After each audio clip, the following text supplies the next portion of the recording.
Bonjour, c'est Natacha du blog heureuxsanscouche.com, le blog des familles pratiquant l'hygiène naturelle infantile.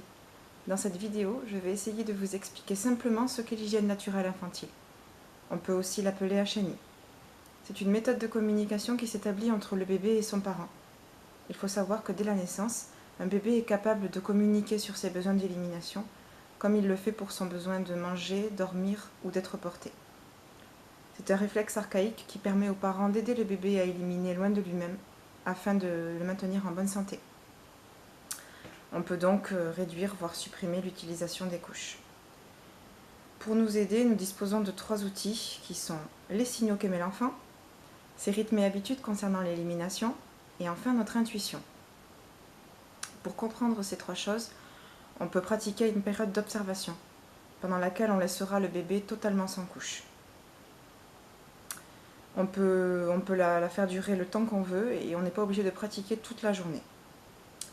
Lorsque l'on a compris un de ces 3 outils, on peut tenir le bébé en position au-dessus d'un pot ou directement au-dessus des toilettes.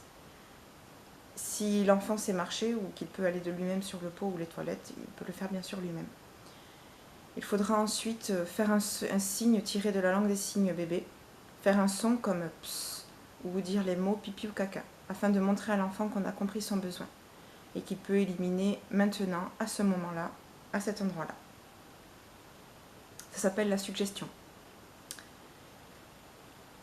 Ce que je voulais dire aussi, c'est que pratiquer la HNI ne veut pas dire laisser son enfant totalement sans couche. On peut pratiquer sans couche, bien sûr, mais on peut également pratiquer avec couche. C'est possible. De toute façon, l'enfant acquérera la continence entre 1 an et 2 ans. Et il utilisera toujours beaucoup moins de couches que si on le laissait toute la journée sans communiquer sur ses besoins d'élimination dans sa couche. Ce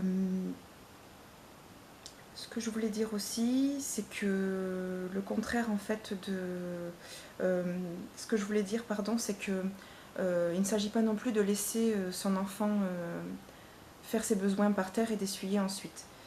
Bien que ça arrive hein, évidemment dans la pratique de la HNI, mais ce qui est important c'est de verbaliser. Même si son enfant fait pipi par terre, il faudra toujours lui dire ah tiens, je vois que tu as fait pipi, et ensuite essuyer, et pas seulement essuyer. Ça c'est très important. Il fera le lien entre l'élimination et la propreté tout de suite. Il gardera ses sensations d'élimination. En fait, ce qui est important, c'est ça, c'est de l'aider à garder ses sensations d'élimination. Parce que si on le laisse totalement dans une couche tout le temps, sans pratiquer la HNI, sans communiquer, il perd ses sensations d'élimination. Quand on lui redemande ensuite d'enlever la couche vers 3 ans et qu'on lui demande d'aller au pot, il ne comprend pas parce qu'il a oublié tout ça. Voilà, j'espère vous avoir donné envie d'essayer l'hygiène naturelle infantile. Merci beaucoup en tout cas de m'avoir écouté. Si vous avez des questions, n'hésitez pas à le faire dans les commentaires. Je répondrai si je connais la réponse. À bientôt!